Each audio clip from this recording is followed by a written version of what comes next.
Meme coins are one of the most profitable sectors that I have ever experienced. Trust me when I tell you that I've tried literally everything: drop shipping, digital marketing agency, and as of late, an AI agency.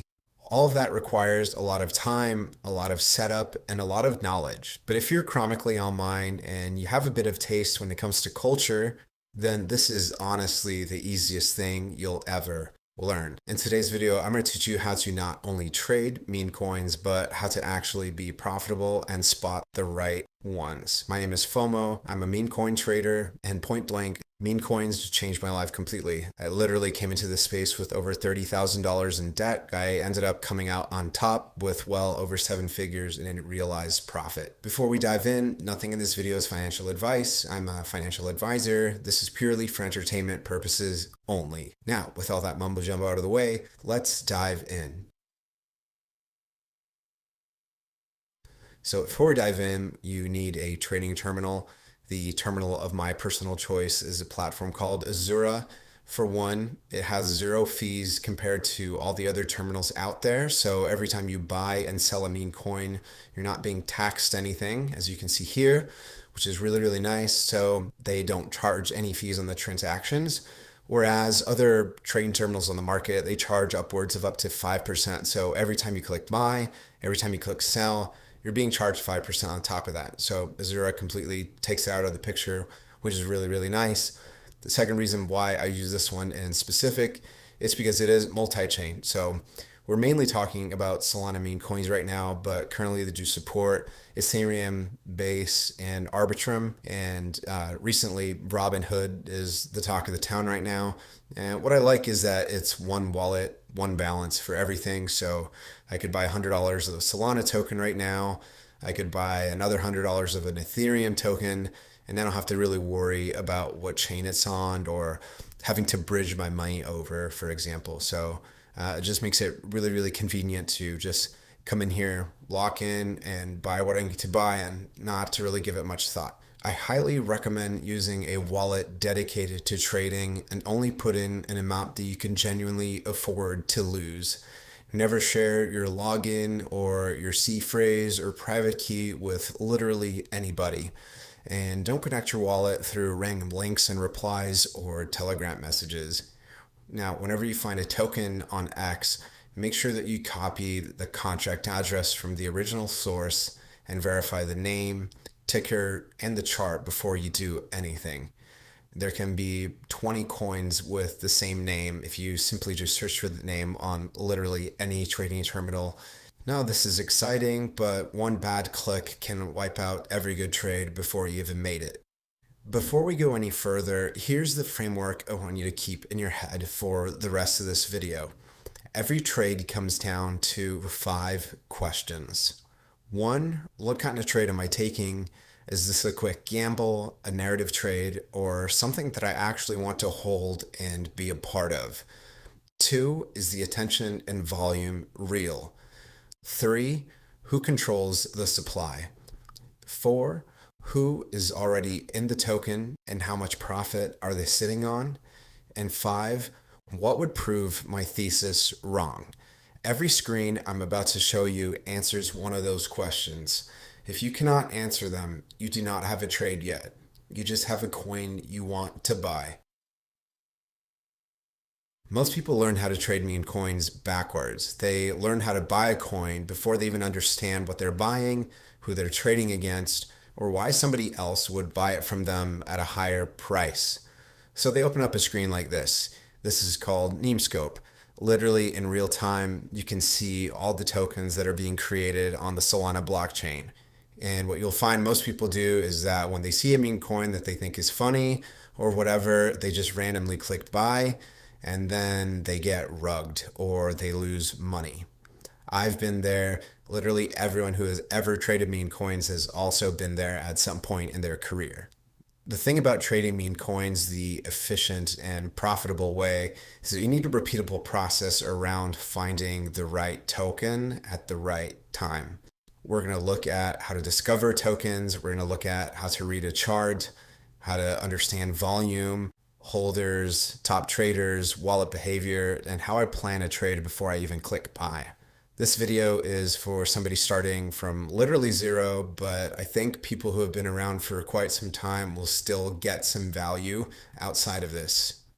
And again, meme coins definitely do have some risk, but like I mentioned, if you are chronically online and you understand pop culture, trends, keep up to date with what's going on in the world in terms of like news or things of that sort, you'll be fine. I promise. This is 1,000 times easier than learning how to run a local marketing agency or trying to hound down local businesses to sell them on an open clot agent. Memescope, usually people have this screen open. They're looking at all the coins being deployed. They look at the tweets that are attached to it, or they look at the image, like if it's a new trend that they've seen, like on their For You page on socials.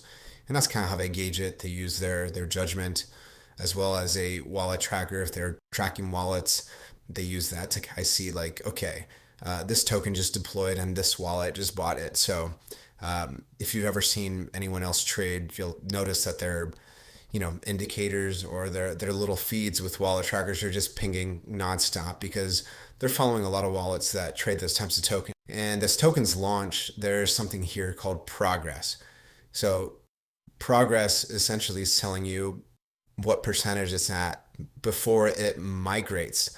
And what I mean by migrating is that when these tokens get deployed on the platform called Pump Fund, this is basically where people go to launch tokens. And, anyone could create a token fairly easily. I could create one right now and it would be live in literally under a minute. But this is what they call a launch pad. So there's your meme coins that are already deployed, that are already on a Solana blockchain, and they're on the decentralized exchanges or DEXs, they call them. And those tokens are considered migrated. They've migrated off of Pump Fund. So when they get deployed here or launched, those two are kind of interchangeable, deployed or launched, it's in the pre-migration phase or pre-bond because it has not bonded yet or has not migrated yet over to decentralized exchanges. So a decentralized exchange is essentially where anyone can come in and buy and sell tokens. So all these tokens here, like this is on Ethereum. Let me switch it to Solana real quick. So Trump Coin, for example, it's available on decentralized exchanges such as Jupiter. It's available on Meteora and a bunch of other DEXs. It's also available on centralized exchanges such as Coinbase, crypto.com, so on and so forth. So those are just like where you can purchase tokens at. And a lot of the Solana meme coin trenches or where the wealth is really found is in the decentralized exchanges because these aren't on Coinbase or, Kraken or whatever. And we've seen a trend recently with most centralized exchanges is that they want to dip their toes over into the volume and the amount of money that's being made here in the degenerate side of meme coins, for example. So Coinbase now actually allows you to purchase tokens that aren't verified on their centralized exchange because they acquired a trading terminal just like this called Vector. And when they acquired them, they enabled the ability to trade any token that's been created on Pump Fund or any other launch pads on the Solana ecosystem directly through Coinbase. So a lot of stuff has changed.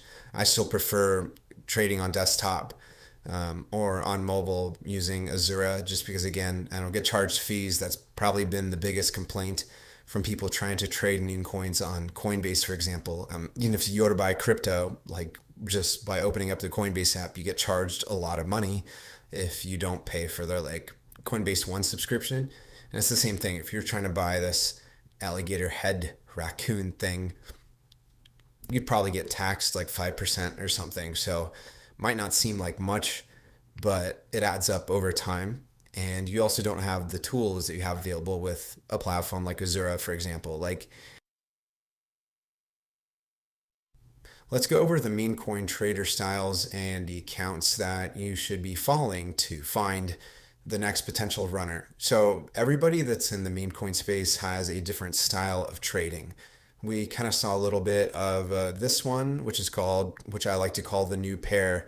high volume gambler, or as most people may refer to as trenchers. So these are the folks that stay on this screen 24/7, seeing every single token that's being created. They hover over this little icon to see what tweet is attached to the token. So, for example, this is some random cat. This guy created the coin and he attached the thesis of the token and also linked to the Instagram of this specific cat or whatever it is that they're trying to share. And with new pair trading, like I mentioned earlier on, it's very risky. So, for example, this token was created, there's literally no volume on it. There's only $1,800 worth of volume on it, which is probably the developer. This one got a little bit more volume, but again, I don't even know if this is justice for Sunni. So we just simply hover over this little flat bubble here and it gives us the thesis, or it just gives us the explanation as to what this token is about. It gives us the image, and yeah. But again, seeing every token being created under the sun, for one, is overwhelming. And two, it does require a huge time investment on your part. Like you're competing against kids that are in front of a computer for 16 hours a day and they know this stuff like the back of their hand. So I like to call this the degenerate side of meme coins, to where you're trying to get the earliest possible entry and the highest possible outcome out of that. So the dream is always to buy something under 50K market cap, watch a see it hit near migration, and then finally migrate. So you get something like this to where it runs to 200 to 300K market cap, and you sell for a 10 or 20x, for example. So again, I can see the appeal for this type of trading style. But again, for one, you kind of have to ask yourself, do you have the time to sit in front of the computer all day? If you do, by all means, go ahead. I was at some point, and that's actually how I learned how to spot narratives over time when I came to trade. I prefer to track wallets that are more chill, that, you know, want to find early narratives and narratives that are early and reap the rewards. So, World is a prime example of that. He actually caught Jimothy at 175K market cap, which is crazy. So if we open up his wallet, just on Jimothy, for example, he bought $1,500 worth at 175K market cap, and he sold about 12 grand, around 5.48 mil market cap. He's holding $110,000 still of this token. So this is the guy I want to be, that just buys one token, in the last day is what he did basically. This is like the last token. Oh, he sold one earlier before that in the last 24 hours, but literally, as you can see here, these are all of his trades. Like, you just bought this token and fucking made six figures. Like, this is the guy that I want to be. I don't want to be the guy that's buying and selling a million tokens day after day after day. That'll make me go literally insane. But again, if you have time, I think to learn in the space and understand what makes a good token good and a bad token bad, in the sense of like narrative and pieces, I think it's still a good thing to understand this. Like, why is this one running, for example, or why is this one getting, an increase in volume? Well, right now, like I mentioned, Judith, he's kind of the all-star of the Solana trenches at this moment. So this token launched about 2 days ago, and it was pretty quiet when it first launched. It kind of just flatlined around 200K, 300K. And then it started picking up volume on July 16th in the morning. And a lot of people started buying it, because what started to happen was that on social media, a lot of big accounts started talking about it. A lot of new newscasts were posting about it, big accounts getting tons of millions of views. So this is typically what drives token price to go up: attention. It's a very simple concept. If a specific meme or a specific trend is getting a lot of attention, or if like a specific word, for example, like a new type of slang, that's usually